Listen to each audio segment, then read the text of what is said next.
Well, if you watch 9 News a lot, they've been making headlines. Every year at this time, they seem to come out, and it's bears are showing up in populated areas and unexpected places. And this is where Jeffco Ranger Bonnell comes in to help share some bear facts and tips of what to do, what not to do, to try to keep them away, but let them live in their natural environment. So most of the photos that we're seeing they're coming from remote Jeffco cameras, which is interesting. That's your neck of the woods. Why are we seeing more bears? Is this common? Are we overthinking this? What So two things is going on? Yeah, great question. 2 things are happening right now. One is traditionally at this time of year, bears go into what's called hyperphagy, which means very simply eat a lot. They gotta eat. They've got to eat a lot and drink a lot to get ready for hibernation. What a lot means is 8,000 to 14,000 calories per day. And so that is a really important thing to do this time of year. So that puts bears into 20 hours of foraging per day. So they're going to be out, they're going to be about. The second thing that's happening this year that makes it a little bit more amplified is the fact that we had some very late snowstorms, and we had a lot of damage to fruit and acorn crops. And so the fruit and the acorn crops are not as good as usual, and so the bears are having to forage in areas. They're just having to work a little harder to find their food, and they're having to go into a little bit more uncomfortable areas for them, actually, to find food. Yeah, they're not comfortable either. They're not. They're scared. They avoid conflict. And so what happens is when food resources are scarce, we find that bear conflict goes up. And that's the behavior that we're seeing right now. That's correct. That's what we would attribute this to, based on what we know, that it's hyperphagy combined with a food loss. But then people think, okay, well, let's just do this now. We only have black bears here. Correct. Yes. No matter what color, they're black bears. Now, what are the different colors? So black bears can be black, they can be brown, they can appear blonde.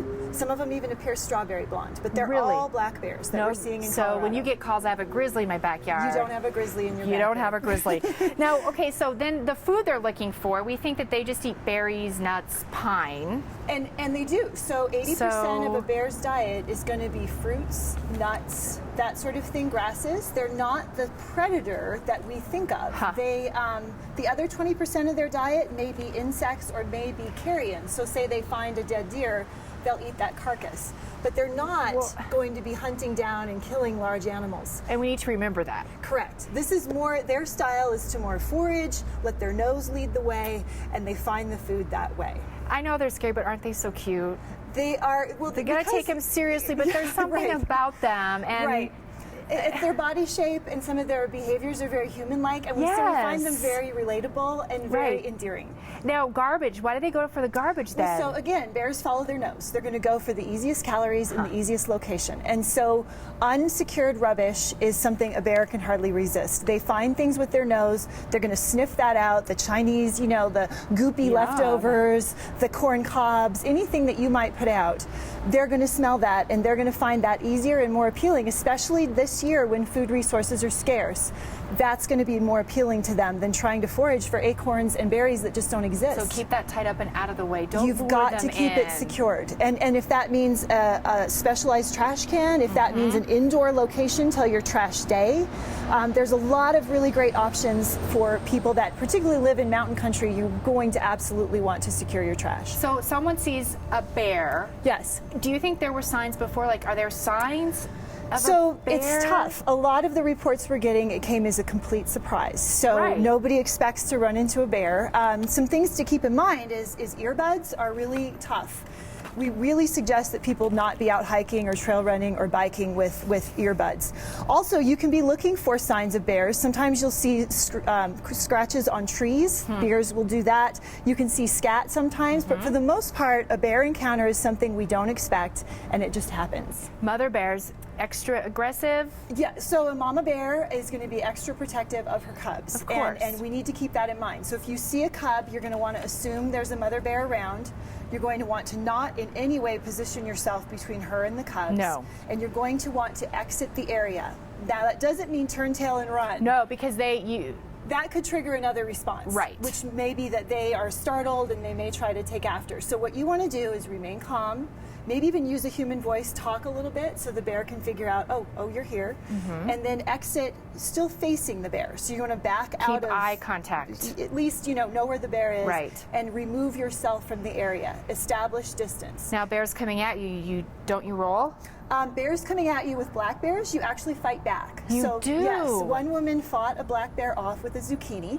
So you just make them. You need I thought to make you don't go. You go make yourself big. look big. You clap. Black bears respond to that sort of aggression back at them. That I'm not a prey item. I'm going to be tough. Don't mess with me.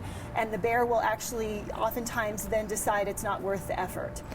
Well, let's think. Okay, so pets allowed outside. It's okay. Well, so bears, again, if you think about what's easy for them and following their nose, and also what might startle a bear, a dog left unattended in a backyard, does your dog know better than to leave the bear alone?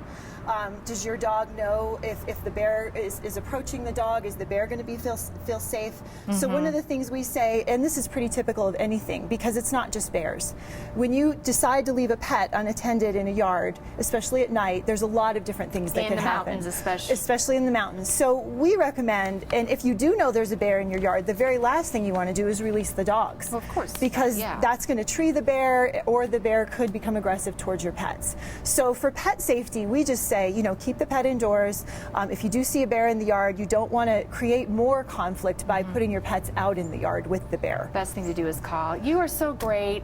I just love having you on. Well, we really appreciate this opportunity because one of the things that I think is uncommon is the opportunity to really talk facts about bears and help people understand. And so we absolutely appreciate this opportunity as rangers to get the word out and help people understand how to be safe and feel secure in bear country. Of course. All right. Yeah. Well, they can learn more at jeffco.us/parks. Stay safe. Plan your next outdoor adventure with the help of Jefferson County Open Space. They want you to be safe.